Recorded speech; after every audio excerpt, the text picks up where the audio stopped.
சாதாரண நாம் குடிக்கக்கூடிய தண்ணீர் கருவறையின் உள்ளே சென்று அந்த கமண்டலத்தில் வைத்து நேவேத்தியம் பண்ணி வெளியில் வந்தால் தீர்த்தமாகி விடுகிறது.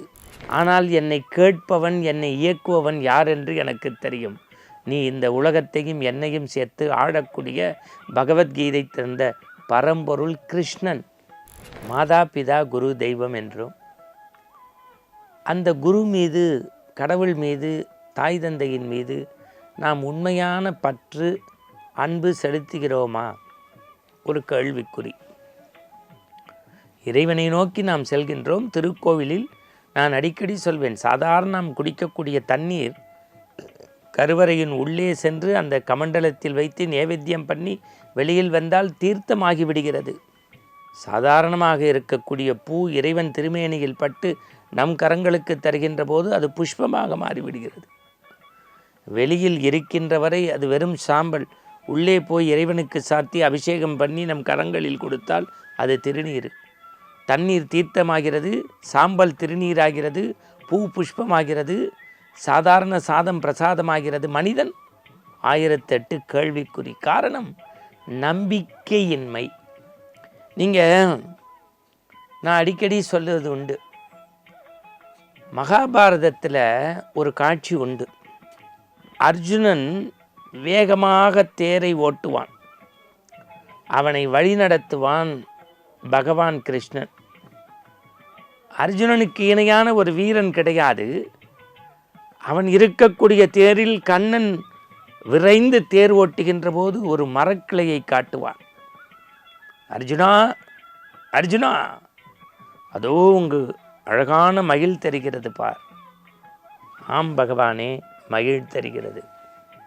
10 அடி தேர் வேகமாக போகும். அர்ஜுனா, அது மயில் அல்ல, புறா. உன் கண்ணுக்கு புறா தெரிகிறதா? தெரிகிறது பரம்பொருளே. இன்னும் 10 அடி தேர் ஓடியது. ஆனாலும் நின்றுவிட்டு சொன்னது, அர்ஜுனா, அர்ஜுனா, அர்ஜுனா, அது மயிலும் அல்ல, புறாவும் அல்ல, கழுகு அர்ஜுனா, கழுகு. ஆமாம் பரம்பொருளே, பரந்தாமா, நீ சொல்வது சரிதான். அது புறாவும் அல்ல, மயிலும் அல்ல, கழுகுதான். இன்னும் 10 அடி போய் தேரை நிறுத்திவிட்டு அந்த பரம்பொருள், அந்த உலகை ஆண்ட பரந்தாமன் அர்ஜுனனை பார்த்து கேட்டான், அர்ஜுனா, அது கழுகா, மயிலா, புறாவா? உண்மையை சொல், உன் கண்ணுக்கு என்னவாக தெரிகிறது? பரம்பொருளின் பாதம் பற்றி பண்போடு சொல்கின்றேன், அது புறாவா, கழுகா, மயிலா என்று எனக்கு ஒருபோதும் தெரியாது. ஆனால் என்னை கேட்பவன், என்னை இயக்குபவன் யார் என்று எனக்கு தெரியும். நீ இந்த உலகத்தையும் என்னையும் சேர்த்து ஆடக்கூடிய பகவத்கீதை தந்த பரம்பொருள் கிருஷ்ணன். உன்னுடைய ஆற்றல் எனக்கு தெரியும். புறா என்றால் புறாவாக்குவாய், கழுகு என்றால் கருகாக்குவாய், மயில் என்றால் மழியாக்குவாய். எனக்கு மற்ற விஷயங்கள் எதுவும் தெரியாது, உன்னை பற்றி தெரியும். இந்த இடத்தில் தான் நேயர்களை உங்களிடத்தில் கேட்கின்றேன். சில பேர் நான் எல்லாம் கற்றிருக்கிறேன், எனக்கு அது தெரியும் இது தெரியும் என்பார்கள். எது தெரியுமோ சான்றோர்களிடத்தில் அதை நான் தெரிந்து கொள்ள வேண்டாமா? ஆயக்கலைகள் 64 மேம்பட்டிருந்த அர்ஜுனன் கண்ணனை பார்த்து சொன்னான், எனக்கு எதுவும் தெரியாது, உன்னை பற்றி தெரியும் என்றவுடன் கண்ணன் ஸ்லாகித்து போனான். தன் பக்தன், சீடன் எப்படி நம் மீது நம்பிக்கை வைத்திருக்கிறான் என்று. நீங்கள் நம்பிக்கைதான் இறை வழிபாட்டின் அஸ்திவாரம், அதுதான் வித்து. இப்போ நான் இன்னொரு கேள்வி உங்களுக்கு கேட்குறேன். நிறைய பேருக்கு அது தெரியல.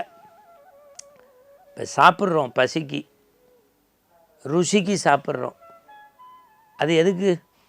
உடம்பு ஆரோக்கியமாக இருக்கணும்னு தானே. பசிக்கு சாப்பிட்றோம், ருசிக்கு சாப்பிட்றோம், உடம்பு ஆரோக்கியமாக இருக்கணும்னு தானே. அதுவே பசிக்கு ருசிக்கு மேலே மேலே மேலே மேலே தள்ளினோன்னா நோயில் கொண்டு போய் விட்டுறாது. என்ன சார், உணவு தான் உடம்பை காக்குது, ஆனால் அந்த உடம்பை சாக்கிது. எப்படி? அளவுக்கு மீறிய போது அமிர்தமும் நஞ்சாகுதில்ல, அளவுக்கு மீறிய போது அமிர்தமும் நஞ்சாகுதில்ல. அது மாதிரி நம்ம ஒரு விஷயத்தில் டீப்பாக போக போக போக போக அறிவு வளர வளர கூட ஆணவம் வந்துடும். சாமியோட நம்ம பெருசுன்னு நினைக்க ஆரம்பிச்சிடுவோம்.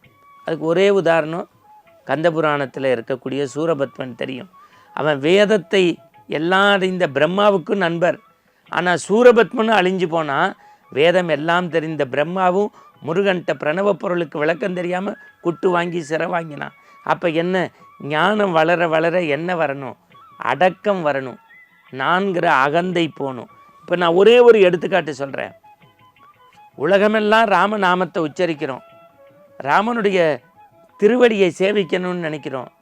ஆனால் அந்த ராமன் யாரை நோக்கி தெரியுமா போனால், கடுந்தவம் செய்யலை, காவி உடுத்திக்கலை, அக்னிக்குள்ளே இறங்கி அதிசயங்கள் செய்யலை, சாதாரணமாக உட்காந்து ராமன் தன்னை நோக்கி வருவாங்கிற நம்பிக்கையும் அன்பும் ஃபெய்த்தும் வைத்தாள். அவள் பெயர்தான் சபரி.